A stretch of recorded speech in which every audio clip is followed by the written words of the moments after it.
Assalamualaikum warahmatullahi wabarakatuh. Selamat pagi teman-teman semuanya. Perkenalkan kami dari kelompok 11 yang beranggotakan Aida Arienta Munalifa dan saya Istiawarningsih dari kelas IPA 3. Pada kesempatan kali ini, kami akan mempresentasikan hasil diskusi kami terkait materi evolusi dengan judul Seleksi Alam, Mutasi dan Variasi. Selamat menyaksikan. Yang pertama, seleksi alam. Seleksi alam merupakan pemilihan makhluk hidup oleh alam untuk memilih makhluk hidup yang dapat hidup serta makhluk hidup yang tidak dapat hidup.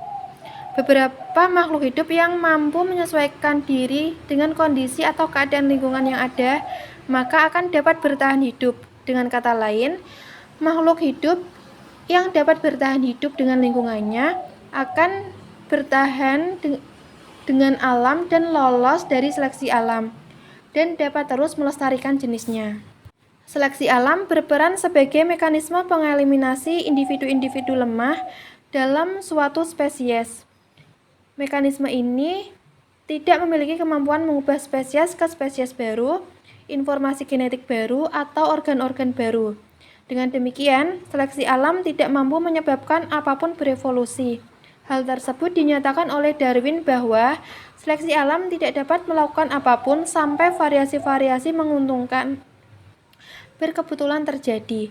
Menurut Darwin, fakta dari seleksi alam antara lain yang pertama itu adanya variabilitas, yang kedua adanya kesamaan antara induk dan keturunannya. Dan satu kesimpulan bahwa variasi-variasi yang mempunyai pengaruh yang signifikan terhadap kemungkinan makhluk hidup dapat bertahan dan bereproduksi.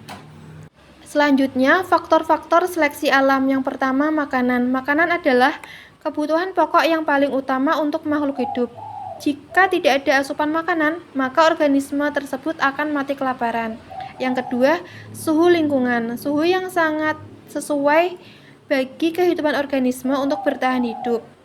Hewan yang berbulu tebal akan nyaman dengan suhu udara dingin, sedangkan hewan yang berbulu tipis akan nyaman pada suhu udara panas atau pada daerah tropis. Yang ketiga, keterbatasan tempat tinggal. Tempat tinggal merupakan hal penting yang menyokong kehidupan makhluk hidup. Keterbatasan tempat tinggal akan membahayakan beberapa spesies berkurang bahkan sampai punah. Yang keempat, cahaya matahari. Cahaya matahari sangat penting bagi kelangsungan makhluk hidup, contohnya pada tumbuhan yang digunakan untuk proses fotosintesis dan menghasilkan makanan dengan bantuan sinar matahari. Selanjutnya, macam-macam seleksi alam. Ada 3. Yang pertama, seleksi alam terarah. Seleksi alam terarah merupakan kekuatan dinamis yang menyebabkan perubahan progresif dalam genotip dan perubahan evolusioner. Contohnya, polusi udara yang disebabkan oleh industri berakibat populasi berwarna gelap pada hewan ngengat akan bertambah banyak dibandingkan hewan ngengat berwarna putih. Yang kedua, seleksi stabilisasi adalah seleksi yang terjadi pada semua populasi dan cenderung memperkecil keekstriman atau penonjolan di dalam kelompok. Contohnya, pada tikus, ekor panjang dan ekor pendek pada tikus tidak menguntungkan bagi keduanya.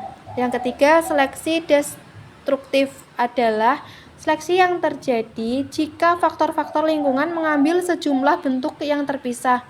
Contohnya, penambahan ion metal toksik dalam konsentrasi yang tinggi akan membahayakan beberapa tumbuhan, akan tetapi pada beberapa spesies akan kuat hal tersebut. Contohnya pada rumput yang mampu mentebar dari tanah sekitar yang tidak terkontaminasi limbah tersebut. Selanjutnya, mekanisme dalam seleksi alam, yaitu yang pertama, beberapa variasi dapat menghasilkan individu-individu tertentu yang adaptasinya lebih baik. Yang kedua, individu-individu tersebut dapat lebih bertahan hidup dan bereproduksi. Yang ketiga, alel yang diperlukan untuk sifat bertahan hidup diwariskan dalam reproduksi. Yang keempat, lingkungan menyeleksi organisme yang dapat bertahan hidup sesuai kondisi lingkungannya. Yang kelima, setelah melalui periode waktu yang sangat lama, seleksi alam dapat menyebabkan evolusi. Yang keenam, variasi-variasi yang mendukung kelangsungan hidup spesies secara bertahap akan bertambah banyak. Yang ketujuh, variasi-variasi yang tidak mendukung kelangsungan hidup organisme secara bertahap akan musnah. Selanjutnya, bukti-bukti terjadinya kepunahan. Yang pertama, permukaan air laut yang naik. Yang kedua, terdapat kandungan iridium pada bumi. Yang ketiga, suhu di bumi menurun secara tajam. Yang keempat, tumbuhan lebih dahulu punah dibandingkan hewan. Dari bukti yang telah ditemukan, teori yang dikemukakan oleh ilmuwan adalah sebagai berikut. Yang pertama itu, ilmuwan berpendapat bahwa perubahan iklim yang menyebabkan kepunahan banyak organisme punah, contohnya dinosaurus. Perubahan iklim terjadi karena tumbukan asteroid.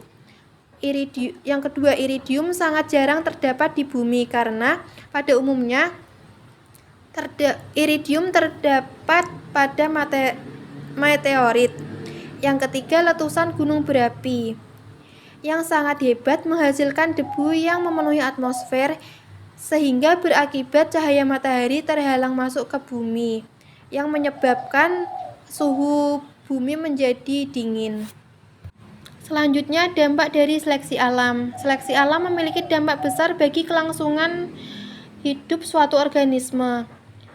Bagi organisme yang tidak mampu melewati proses seleksi alam, maka populasi akan berkurang dan dapat mengakibatkan kepunahan suatu spesies.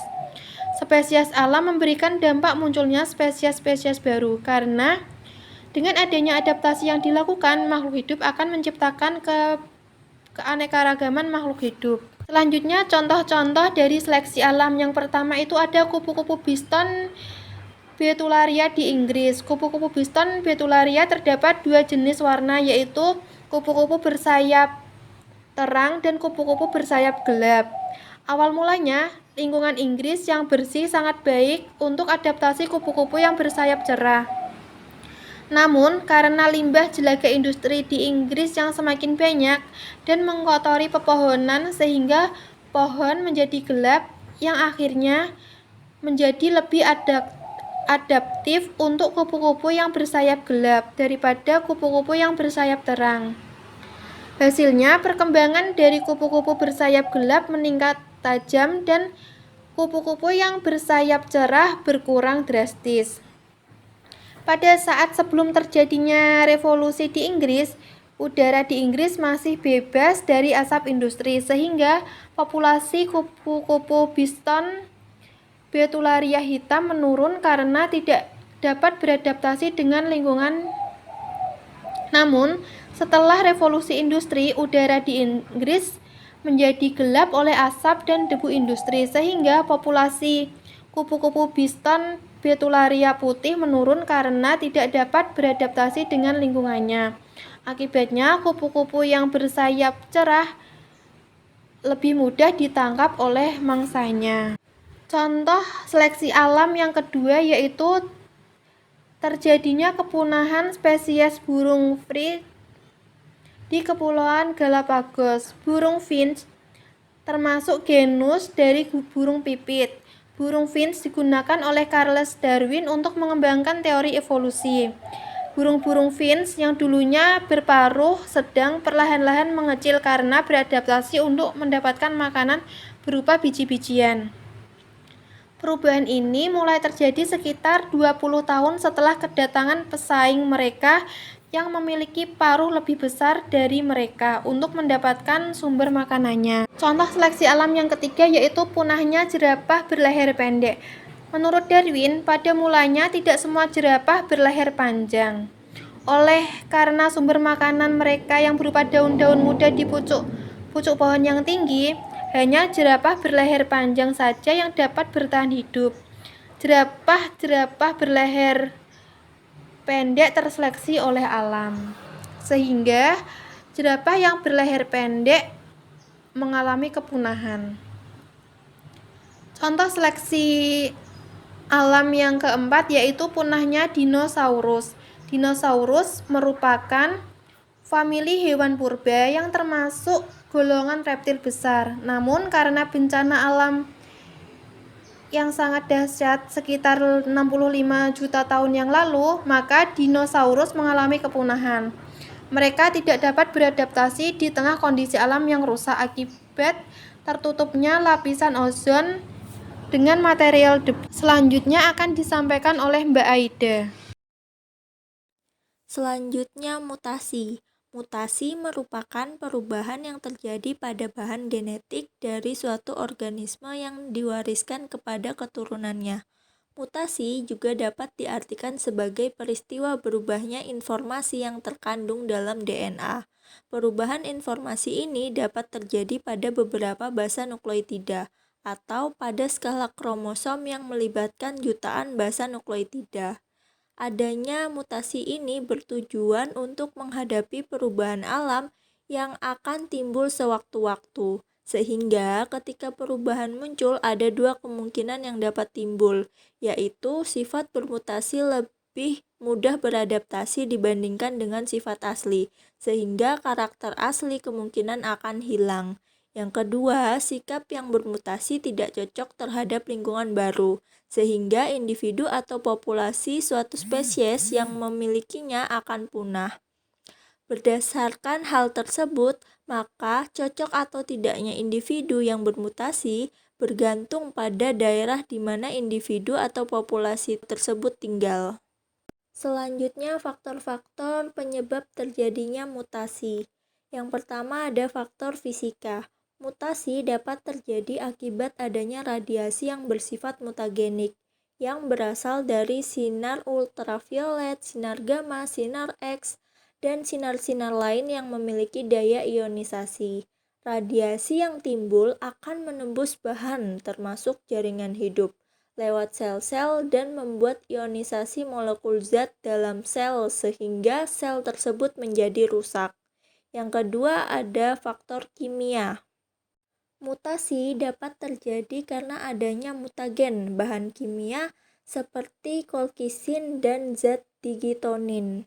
Kolkisin merupakan zat yang dapat menghalangi terbentuknya benang-benang spindel dalam proses anafase dan dapat menghambat pembelahan sel pada anafase. Yang ketiga ada faktor biologi. Mutasi dapat terjadi karena adanya virus penyebab kerusakan pada kromosom, seperti virus hepatitis yang menimbulkan abrasi pada darah dan sumsum tulang, serta virus lainnya. Selanjutnya ada jenis-jenis mutasi. Yang pertama ada mutasi titik. Mutasi titik merupakan perubahan pada basa N dari DNA atau RNA. Mutasi titik sering terjadi, namun efeknya dapat dikurangi dengan pemulihan gen.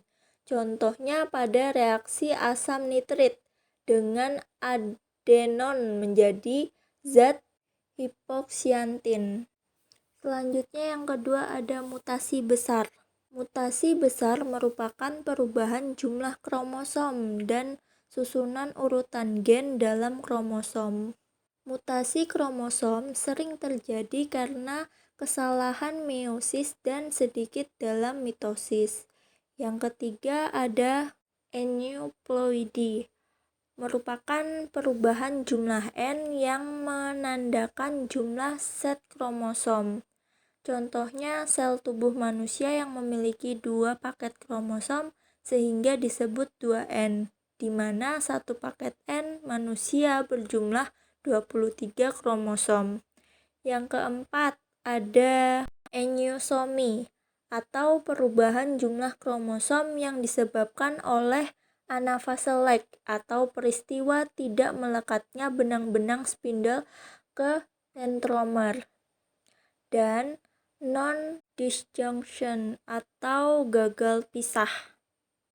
Lalu yang terakhir ada mutasi kromosom. Mutasi yang menyebabkan perubahan materi genetik dalam skala besar. Mutasi kromosom dapat dibagi menjadi 4 jenis, yaitu penghapusan, translokasi, inversi, dan duplikasi. Selanjutnya ada manfaat mutasi. Mutasi memiliki beberapa manfaat. Di antaranya yang pertama dapat digunakan untuk terapi tumor. Dengan menggunakan aplikasi radiasi radioterapi serta kemoterapi dapat berguna dalam penghambatan perkembangan sel-sel kanker dan tumor. Terapi ini berfungsi untuk menginduksi atau memutasi sel-sel kanker. Yang kedua, mutasi juga dapat bermanfaat untuk pemulihan. Mutasi digunakan untuk mengubah susunan basa nitrogen pada DNA atau untuk menyebabkan mutasi segmental. Mutasi ini banyak dilakukan pada tanaman hortikula. Yang ketiga, mutasi dapat digunakan untuk meningkatkan hasil tanaman. Mutasi dapat meningkatkan produksi pertanian seperti gandum, tomat, kelapa, poliploid, kol poliploid, dan sebagainya. Selanjutnya contoh mutasi, yaitu mutasi pada tanaman seperti tanaman semangka tanpa biji, jeruk tanpa biji, buah stroberi yang besar, dan lain sebagainya. Mutasi pada tanaman ini merupakan salah satu kunci terjadinya evolusi. Terbentuknya tumbuhan poliploid ini dapat menguntungkan bagi manusia, namun merugikan bagi tumbuhan yang mengalami mutasi, karena tumbuhan tersebut menjadi tidak bisa berkembang biak secara generatif. Selanjutnya ada variasi. Fenotip pada individu organisme dapat dihasilkan dari genotip dan dipengaruhi oleh lingkungan organisme tersebut. Terjadinya variasi fenotip substansial pada sebuah populasi dapat disebabkan oleh perbedaan genotip. Terjadinya variasi dapat digunakan sebagai petunjuk evolusi yang tertuju pada terbentuknya spesies baru. Variasi dapat berasal dari mutasi materi gen, rekombinasi gen, hanyutan genetik, dan aliran gen atau geneflow. Mutasi materi gen. Mutasi gen atau mutasi titik merupakan perubahan materi genetik pada gen yang diakibatkan oleh perubahan urutan basa nitrogen pada rantai DNA. Berubahnya urutan basa nitrogen ini dapat menyebabkan urutan asam amino berubah, sehingga berdampak pada perubahan genotip serta fenotip suatu individu. Mutasi dapat menyebabkan variasi sifat-sifat dalam suatu populasi, kemudian terjadi seleksi alam untuk menghasilkan organisme dengan sifat yang adaptif terhadap lingkungannya. Mutasi gen sifatnya dapat menguntungkan atau merugikan bagi kelestarian spesies. Mutasi dikatakan menguntungkan jika menghasilkan spesies yang adaptif terhadap lingkungannya. Dan mutasi akan dikatakan merugikan jika menghasilkan alel yang bersifat letal atau mematikan atau tidak adaptif terhadap lingkungannya. Selanjutnya, rekombinasi gen. Rekombinasi gen merupakan peristiwa pembentukan susunan gen baru yang disebabkan oleh gen-gen berpasangan secara bebas pada waktu pembentukan gamet. Rekombinasi gen ini dapat terjadi saat peristiwa pindah silang pada fase profase 1 dari meiosis 1. Adanya rekombinasi gen ini dapat menyebabkan suatu keturunan memiliki gen yang berbeda dengan gen induknya. Selanjutnya ada hanyutan genetik. Hanyutan genetik merupakan peristiwa perubahan frekuensi alel dalam suatu populasi karena adanya populasi kecil yang memisah dari populasi asalnya. Adanya peristiwa hanyutan genetik ini dapat menyebabkan alel-alel tertentu akan berjumlah banyak, sedikit, atau menghilang dari populasi. Peristiwa hanyutan genetik dapat dibedakan menjadi dua macam. Yang pertama yaitu efek penemu, merupakan peristiwa populasi kecil yang memisah dari populasi asal, kemudian menempati tempat baru dan membentuk koloni tersendiri. Koloni baru dapat memiliki frekuensi alel yang berbeda dengan populasi asalnya karena melakukan perkawinan dengan sesama anggota koloninya. Yang kedua ada efek leher botol, merupakan peristiwa penurunan drastis jumlah populasi karena adanya bencana alam atau aktivitas manusia, sehingga dapat menyebabkan penurunan variasi genetik. Yang terakhir ada aliran gen atau gene flow. Aliran gen merupakan peristiwa pertukaran gen antar populasi yang disebabkan oleh proses imigrasi dan emigrasi pada populasi. Contohnya seekor kumbang merah yang melakukan imigrasi ke populasi kumbang coklat. Maka, jika kumbang tersebut melakukan perkawinan, maka akan menghasilkan alel baru pada populasi kumbang coklat. Demikian pemaparan materi yang dapat kami sampaikan, kurang lebihnya kami mohon maaf. Apabila ada pertanyaan dapat ditanyakan melalui grup WhatsApp. Sekian dari kami, wassalamualaikum warahmatullahi wabarakatuh.